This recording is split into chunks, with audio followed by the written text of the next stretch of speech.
Hello there, everyone, and welcome to another episode of the Star Wars Minute. It's your daily podcast in which we analyze, scrutinize, and celebrate Solo, a Star Wars party, 1 minute at a time. I'm Alex Robinson from alexrobinson.fun.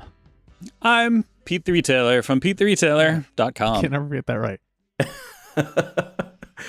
This is where I go. Go. I am Tim Barnes, your guest of the week, a comedian and writer, and I have a new web series out right now on Comedy Central's animated YouTube channel called Maurice on Mars, and I'm excited to talk about Solo. We are happy to have you here. Straight from Mars. Yes, straight from Mars. Where you were doing, it was filmed, on location, right? So you had to come back just for...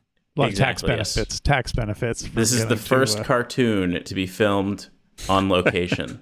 Groundbreaking. Right. It's animated, but we flew to Mars to do the voice recording to get the vibe, atmospheric. It just sounds, you can tell, it sounds more realistic. Yeah. Well, thanks for joining us to talk about minute number 91 of Solo, a Star Wars story. Minute number 91 starts off with a close-up of the hyperfuel meter. I don't know what you'd call it. Warning, letting us know that things are getting pretty hot. And it ends a minute later with the tiny Millennium Falcon flying through some murky clouds after getting hit by lightning. Yeah. It's a fun minute. Yeah. Things are happening, which is good. Sometimes we get some minutes and things aren't happening, but there's a week of things happening. It starts out they've isolated what makes L3 L3. We got L3, and they pull out her core, which looks essentially like an old style hard drive. And it made me think of our friend Todd Cooper, who saw in Rogue One, in the theater in Rogue One. He was, if you remember his story of seeing it, he was aghast when he got out that everybody else liked it. And he was like, wait a minute, what? And he almost stood up during the, when they use the thing and they pull out the data and it was just on a big hard drive. He was like, a hard drive? And so that made me think of this when we're plugging L3. It's like, all right, we've got L3 and it's like, a hard drive? Come on. I love it. I love that it's a hard drive. I love the sort of the inner workings of it. There's a light show happening inside of it. And I love the fact that L3 is a part of the Millennium Falcon. Now, I was hoping that we would get some reference to that, maybe in Rise of Skywalker or in future Star Wars projects. I hope that there is some sort of reference to that. I know that technically there is a moment where C-3PO in what Empire Strikes Back says you're has a strange dialect. What does he say? The interface or something? Yeah. I don't know where your ship learned to communicate, but it's got a peculiar dialect. That's well, how did you guys feel about this when you first saw it? The movie in general, this hard drive, the L3 hard drive moment, and the fact that L3 is in the Millennium Falcon. It's I wasn't bringing that up as a negative. I want to first claim that I was just reminded of Todd's reaction to the hard drive. But yeah, I do like that. I like that. It's just like whenever we see a character fixing something, they're often welding because you need something to look at. And so when it's when we're transferring data, it's you can have you can't hold up a little micro SD card and be like, oh, I've got L3. It's where? Here, in between my fingers. It's hard to, sounds but fun. Or I'm downloading L3 from the cloud as we speak. Doesn't have pressing the same send resonance. now. It should be there. Did you get it? Right. Airdropping it. Wait. Turn on Bluetooth. But I do like that when we do get to see something, it's kind of period appropriate. That if Star Wars, if the stuff that we saw in Star Wars looked kind of 70s, now the stuff from Rogue One should look kind of 70s. The stuff from Solo should look kind of like late 60s, early 70s. And it's got this big, clunky, chunky kind of look sometimes that fits that vibe. And I like it. But as far as, L3 kind of being installed into the Falcon, I like it. I think I like it overall. It's not something that I was expecting, which is good. Because one of the problems with Solo is that, it was like, oh, we're just going to paint by numbers, what things that we know about Han Solo, the movie, let's step through them all. But this part is not something that we knew about or were expecting. So that's always good. Yeah, it would have been great if we found out that it's actually Han Solo who loved capes and got Lando into it. Now that's a spin, you know? Why are you wearing capes all the time? I kind of like it. Well, we see Lando wearing Han's clothes in Return of the Jedi or Empire Strikes Back, so maybe I'm sad we don't get that. Yeah. We don't swapping thing. It's like other poetry. swap. Han wearing Lando's clothes in one of these. Yeah, they should have done like a montage of them trying on different outfits, and at one point they would both come out, and Han would be wearing Lando's outfit, and Lando would be like, "What?" And they look at each other and like, This is like the Perfect Strangers introduction. Yeah, there you go. Show. I don't have any problem theoretically with a robot becoming part of the Falcon. I do find it troubling on the tail end of, oh yeah, I'm free and I've finally discovered what I want to do, and now I'm going to be trapped in a ship for the next 50 years at least. So that part I was it seems and I don't know. I don't want to think that this whole thing was done just so they have an excuse for why C-3PO says your ship has a peculiar dialect. Like, did you think that was the sole reason? They like, okay, well, at some point we have to have a robot merge in or whatever. I have a theory.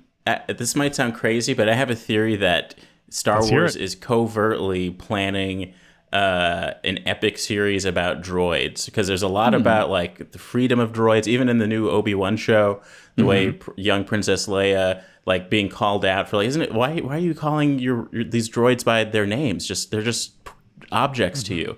And then with all of the robots in all the new movies, and this even in Obi-Wan as well, there is this robot who is like helping with essentially the Underground Railroad for Jedi or something, and he's pretending to be dumb, but like still like there's something happening in there, and it feels like a very like genuinely sci-fi element of Star Wars, like beyond what is essentially just like fantasy in space. Like I think they're trying to do some sort of iRobot questioning in the Star Wars franchise, and that excites me. Now, does this sound crazy? Is this No, I almost think it's unintentional. Like, I don't think they realize that that's what they're building up to. Like, but yeah, it's like a Ouija board that like people keep moving it a little bit towards that, but nobody's really trying to get it there. But like, then next thing you know, it'll be there, and the next logical step will be like, well, why don't we do this thing about droid sentience but that is going to open up this huge can of worms that then we'll go back and look at all these other things and be like, oh God, like what? Because that's always been like the question and the thing that makes Darth Vader so appealing, and some like this thing of like he's more machine than man and that kind of thing. Like when is someone more man than machine? When is someone more machine than man? I feel like Star Wars has always been toying with this, but they should just dive in. Get Isaac Asimov level, sci-fi in this. What do they call pubs in Star Wars again? In this cantina. Cantina. I want them to do a new Star Wars movie set like 200 years after The Last Jedi. Yeah. And it's all robots, all the organics. The robots have risen up and killed all the organic life forms, and now they are basically taking. And then there'll be a small, band of resistance of organic creatures. Pete, you have a question? No, I like my idea. I like your idea, but I'm going to add a Rod Serling plot twist, and we're not going to put a date on it. And at the end, we find out that it's actually way in the past. So there's the robot uprising, and there's the world is ruled by robots, and there's a little human kind of resistance, and then at the end, the human resistance kind of manages to overcome the robot thing and subjugates them, and that's what we have. The restraining bolts and all that come from that. The more we talk about this, I really do. I'm doubling down. Like think about the Phantom Menace, Droid Army. Think of General Grievous. Think about the Mandalorian and his like distaste for droids. I don't know. I'm just connecting. I'm like that meme of what's his face from Always Sunny in Philadelphia, trying to connect this conspiracy.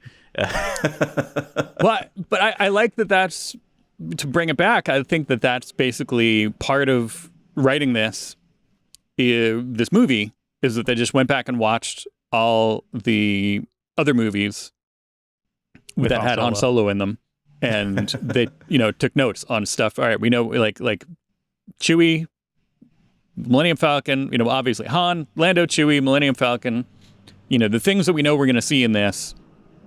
Let's just watch these with a specific eye on those characters and the Falcon and stuff like that. Stuff that we know can tie in, and then just kind of jotting through notes. And I'm sure that little bit came up in one of those rewatches, and they're like, don't know where your ship learned to communicate. I wonder if can we tell a story about where the Millennium Falcon learned to communicate, and branch off from there. I was hoping we were going to see the Falcon in night school learning how to more effectively communicate and stuff like that. I was hoping in the Rise of Skywalker, because Lando gets reunited with the Millennium Falcon, that we just see him, give the Millennium Falcon a little kiss, just at least. Right, yeah. Just in that big scene at the end where everybody all the ships show up and it's just Lando naked on top of the Falcon. I agree. I wish I do wish in general that the Rise of Skywalker kind of brought in stuff more from the whole saga, because it's supposed to be the end of the whole thing, but it seems like that would have been very very easy to put L3 in it. But I think they were kind of aware of they didn't want to do any callbacks to an unpopular or a movie that was perceived as being unpopular, or characters like that. They're just kind of let's just pretend that whole thing never happened. Right. So it's too bad. Yeah. Well, and I don't know. Well, we've also suggested that the trilogy the Star Wars saga would have been better served by having an episode 10. Whereas you take episode 9 to wrap up your kind of, sequel era story arc, and then you have episode 10 wrapping up the saga as a whole. You know what I mean? Yeah. And that's where you do 9, you can have the whole, First Order kind of thing resolve, and Ben Solo maybe, I don't know, one way or the other. And then 10, you have the Emperor's back, and we got a whole battle, and we got to get the band together. Everybody's coming from all over the place to defeat. We could have had a little more build up to somehow the Palpatine has returned, or whatever that line was. We'll get to that, but Pop. We'll get there. That's one of my favorite parts of the movie, because somehow I would love to see a David Cronenberg version of this, where Rio dies earlier in the movie. Rio knew the way, and then they take Rio's head and they somehow connect wires to it, and he's part of the ship now. And he's like, why?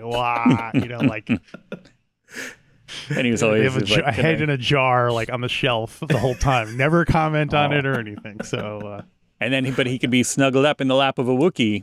That's what they can say, that call back to that, where he's saying you'll get the best sleep of your life, and then he's his severed head is being connected to the ship, but in Chewbacca's lap as the navigation is going on. Chewbacca's just kind of stroking his head. It'd be like Hodor, where you'd be like, why is that jar there that just keeps repeating Wookiee? And then eventually you would learn that it was, it was one day from retirement. Hmm. She's part of the ship now. Yes. Hey, you know what? You know what's happening here? What's that? That coaxium's getting real ripe.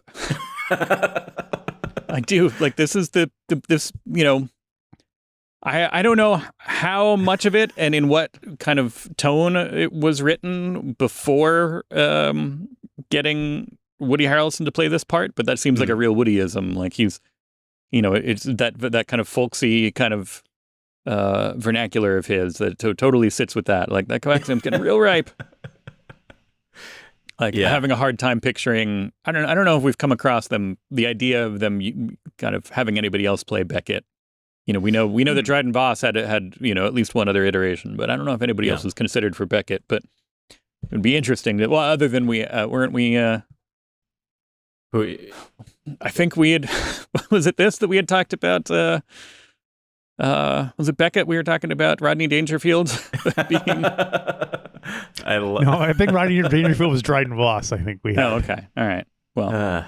If only we just get George Lucas himself to play this character. Oh, there you go. Oh man, that would have been a great reveal if when Enfys Nest took off his mask, he was like, "Here goes." Just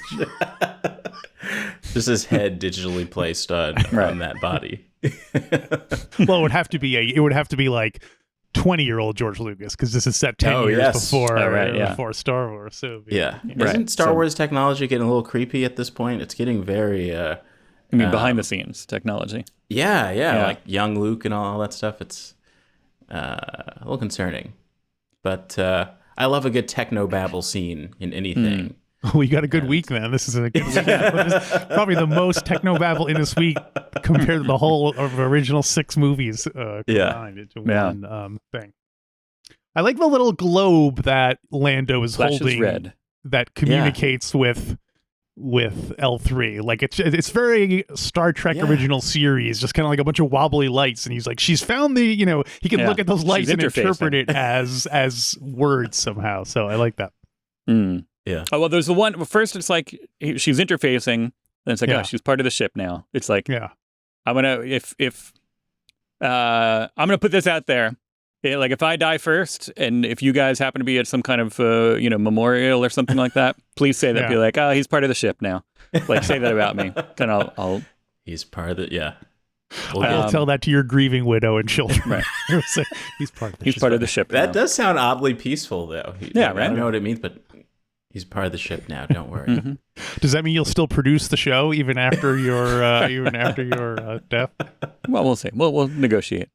On a related matter, it would be funny if, she's part of the ship now, and she was so horrified she immediately steered them right into like a black hole because she was just I can't go on living in this spaceship. Right. Like RoboCop 2. RoboCop 2 has a great little quick montage of all the RoboCop 2 projects. They were trying to kind of create this synthesis of replicate the RoboCop formula to get a part man, part machine. Kind of like what we were talking about already. But Irvin Kershner, did he direct? There we go, yes. Yeah. Did he direct the second or the first? I know he directed just the second one. Paul Verhoeven did the first one. He always does the second. Because it feels like this is the same, like the era that designed Lobot also designed RoboCop. It's like a very specific kind of sci-fi metallic thing going on. That like burnished metal. Yeah. But yes, she's interfacing. She's part of the ship now. And then, I do like, I don't know do we see it first yet? That where she's figuring out the route and you just see like kind of lasers playing across that thing. That's what you were just talking about. Like the shapes where like you can almost, it's like a very simple map almost. It's like a vector arcade game. You know what I mean? It's like Asteroids or the original Star Wars arcade game or something like that. Tempest. Tempest. We brought up Woody Harrelson. Tim, how do you feel about Mr. Harrelson in this and in general? I do think I like him in general. I think I'll never forget that time he played Joe Biden on SNL. You're the first person who's brought that up as his first credit. So, I like what's happening sort of thematically with him and Han in this film. I don't think it's like executed necessarily in the best way, but I almost wish that they just had this character actually be Han Solo's dad or something like that. Because I do have a hang up about the whole I don't have a family thing. And when we originally asked you which minute of this movie would you like, and you specifically wanted the scene where he says, "Oh yeah, my father used to design these ships," and so on. Yes. So who's your father? What's his last name? What? Why he was too poor? He couldn't afford a last name. They had to sell their last name. They're. We discovered, I think, during that week they're addressing that somewhat in the comics. I think right now. I wonder what the answer is. I did hear something about this, but I don't. Yeah, there's like there's a Han and Chewie series, and there's a guy like they're doing something. And he bumps into a guy, and he's like, "Wait a minute!" And it turns out it's his dad. Did they say his last name? I don't think they do never there. mentioned it the entire time. But he's tied to it's basically a recanonization of a guy who did exist in Legends. So his name is Oven. Oven? Ovan, O-V-A-N, Oven. I don't know. Oven Mitt. Ovin. But originally, he was a canonization of a guy that was named Jonash Solo.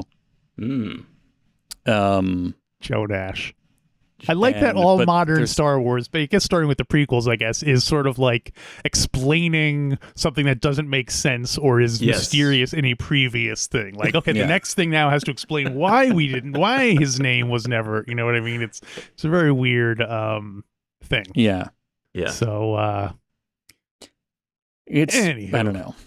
But hey, as you mentioned, we get a thing that we do like a lot. Technobabble.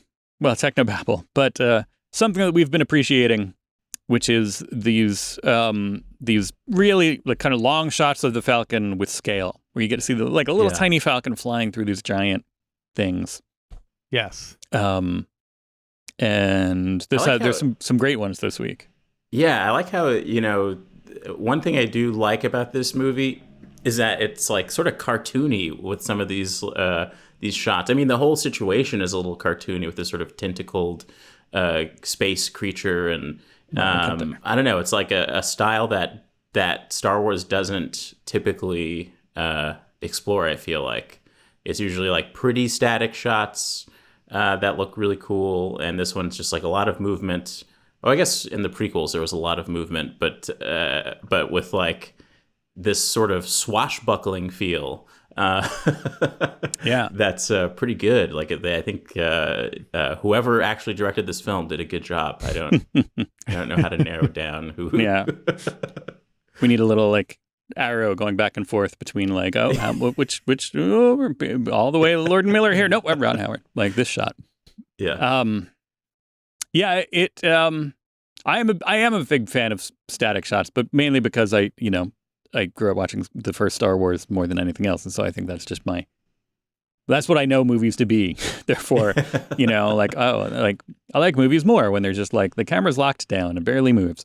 But I do like the new, for the most part, I like when new language of film is introduced into the Star Wars saga. Like it shouldn't always look the same. It should look a little different, have a different, feel to it, depending on who's making. We should branch out and not have everything be like, oh, okay, yep, looks exactly the same. Yeah. And people are going to complain no matter what, so might as well. I feel like George Lucas was the first person to experiment with like shaky cam in the clone when the clones attack in Attack of the Clones. Some of that stuff is like really like documentary style looking, and it's like if you press the documentary button in a video game and all. Right. Oh man, yeah, that would be a good. Any game programmers out there, please include documentary mode. It's kind of like so it's just like playing essentially like all the cutscenes with a little bit of gameplay, but with a narrator, and and very little kind of so tell the story not just through the cutscenes, but then tell the story with narration and voiceover, and then put whenever there's a cutscene of characters talking, put a little thing that says reenactment at the bottom. And then a cutaway interview to, I don't know, Henry Louis Gates Jr. or something. Right, yeah. Yeah. Who's that guy who's in all the... Who's that guy who kept the baseball? Peter... Ken Burns, person who's in them? One of the guys who's really in... He was a writer who was in... now I can't remember. Doesn't matter. But anyway, he should be in it. Did you guys ever see the show Documentary Now? It's I've seen a few... I know of it. Basically, each episode is a sort of pastiche of a famous documentary. I would love to see a series like that where you take classic documentaries and make them set in the Star Wars universe. Yes. You know what I mean? Like we always talk about wanting to see Ken Burns' Empire. That one's a given. But I would love to even see like you said, like a war documentary, like shot from the point of view of someone on the ground or what was that? The War Room. Remember that one? That political one. You could have like the whole Chancellor Valorum, Palpatine. You can go behind the scenes, all that. You see, what's the guy? Who did I vote for? Like a 60-minute special about the election of Palpatine or something. Yeah, exactly. Totally. Or even we never saw this, but apparently the first election of the New Republic was very hot, was very controversial, and then that was when Leia was outed as being the daughter of Darth Vader, which is why she wasn't allowed to become the president of the galaxy or whatever the term that's is. in like Bloodline. Is that I think so. Book? One of her political opponents, did an October surprise and revealed that. So something like that, I think would be really cool to do. But That's a big question of mine with the sequel trilogy is do the average people in the Resistance know that her son is Kylo Ren? And how do they feel about that? You think there'd be some gossip or at least some distrust of like, well, your son, your conflict dad is of Darth interest, Vader. at least. Your dad was Darth Vader, and your son. Yeah. Yeah. I mean, they have to know because, like, Right. Well, it'd be like, what's that? it's on public record. Like, if she was a famous person, so I imagine her. You know, it would be like Amy Carter became. Yeah. No, I don't know. Who's the one? Isn't It's such a good reference from a president from 55 years ago. Everyone knows Amy Carter still, right? what was I going to say? Kid's name? What are Obama's girls' names? I don't know. Sasha, Malia. Malia. It would be like one I of them always say, became yeah. Kylo Ren. We would know. Who's the? There's like a good Trump in there, right? There's the one who kept tweeting kind of like good things and about how terrible her family is. Oh, So it'd be kind of like that. Yeah. Right? Like Yeah, Leia's that yeah. like, Yeah. or I think the same thing with the Bin Laden family. That there's like the one. yeah. I mean, I don't know. Yeah, there's members. There are heroes on both sides. But it certainly Yeah. puts Leia in a very awkward spot that her father was Darth Vader and her son Right. is now apparently, you know. Yeah. No, but for real, guys, we need to do this mission. We're gonna do it. We're gonna blow it up. Like, It skips a generation. That's the good Yeah. thing. So Kylo Ren's son will be a great president one day. Or daughter. Right. Yeah. Or clone son or clone daughter. Clone son. Clone son. I just was handed an update. The person that I was thinking, I was conflating a lot of things. The person that I was thinking of did not appear in Ken Burns' Baseball. They appeared in Rick Burns' New York. So, you know, and Ken Burns' Prohibition. Who was it? And it was, how did I forget this? I'm on a Star Wars podcast talking about people, and I can't remember the name, Pete Hamill. Pete Hamill. So, Yeah. anyway, no longer with us, but yes. Yep. You know what else we get? We get a mention here of the Maw. The Maw. Hey, Maw. Ah. Which they don't. Then They don't. there's Maw. Yeah. Which I don't know if the Maw is something that had, you know, was talked about for a long time and mapped, and it was a huge kind of, Yeah. you know, life in Legends. Yeah, I have some more notes about the Maw tomorrow. So. All right, so let's Okay. boot it to tomorrow for the Maw. Yeah, I don't know. See you much tomorrow, about the Ma. Hey, Ma. I think he. Yeah, that's a different cereal commercial. Hey, Ma. I think he likes it. Like, what is that? Yeah, Mikey. What is that? You're mixing Mikey and the Maw. Yeah. You're listening to Mikey and the Maw mornings on KB77. We were also looking for "Hey Ma, get off the dang roof." That also right, would have yes. been another Yes. popular reference. Yeah, well then that's all I had for 91 pretty much. Same. Yeah, fun. I think this movie is excellent to watch in 1 minute chunks. I truly, I had to rethink, just watching this first minute on its own, had to rethink my feelings on the whole film. Because I was like, oh, I like this minute. This is a fun minute. This is... Overall, it's a fun movie. It's a good, I think, you know, there was a lot going on at the time that wasn't this movie's fault that made people a little bit, I don't know. I hope they you know how the original Clone Wars cartoons were really short things. I would like it if Disney Plus announced like their next thing was going to be a like 200 episode series, but each episode was only going to be 1 minute long. That would make things a lot easier for us. Well, yeah, they do our work for us. Yeah, exactly. Well, Well, I guess that will wrap up minute number 91. Now, Tim, you mentioned your new web series at the beginning. Tell us about that before we wrap up. Yeah, it's called Maurice on Mars. It's about a struggling young black artist named Maurice who works in a coffee shop on Earth, sneaks onto a shuttle to this utopian Martian colony, only to find the only job he can get there is also at a coffee shop. And he's the only person who notices that this utopia, quote unquote utopia, is just repeating the same old Earth problems and putting a new spin on it.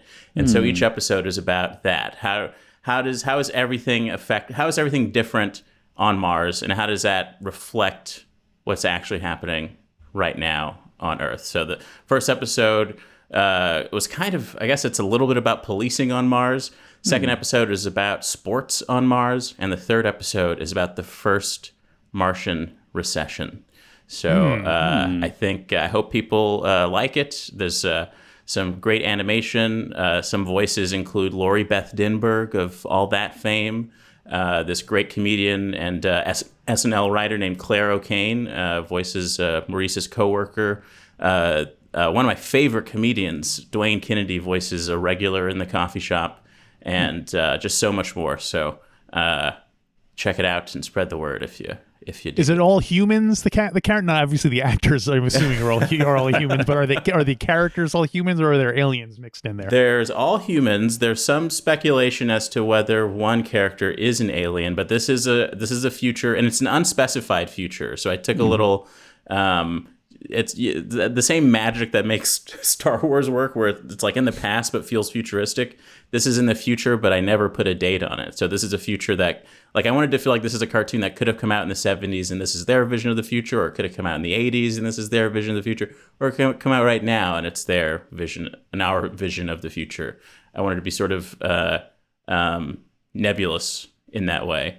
But yeah, I've been working on this for 2 years. It's been 2 years in the making. Oh, wow. And I'm not going to lie, the secret hope is that this could become a show.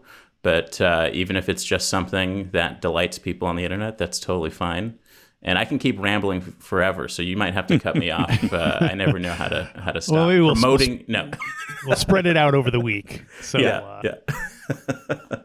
I also like that since you're not keeping it, since you don't specify the date, you can always do what we just said. The last episode, you reveal that it's actually set, 200 years before the droid uprising. So exactly. Or is he even on Mars? Oh, no. Yeah. Last episode, he wakes up back in the coffee shop. It's just a dream. Well, can you return with us tomorrow on the show? Definitely. All right. Cool. I'm not going to leave my seat. All right. Well, we're going to turn the lights out and stuff after we leave. Yeah. But all right, I'll be here. Tony might come through here. Just tell him we said it's okay. Okay. Yeah. And speaking of Disney shows, by now we have wrapped up our coverage of the Obi-Wan Kenobi showbie over on our Patreon. But stay tuned, because Cassian Andor right around the corner. We will probably resume our coverage. So go to StarWarsMinute.com/Patreon and become a Patreon supporter. We really do appreciate all your support. Keeps the lights on, except for when Tim's staying overnight. And go check that out. Go check us out tomorrow on another Star Wars Minute. Star Wars Minute. Star Wars Hour. Now we got to start all over again.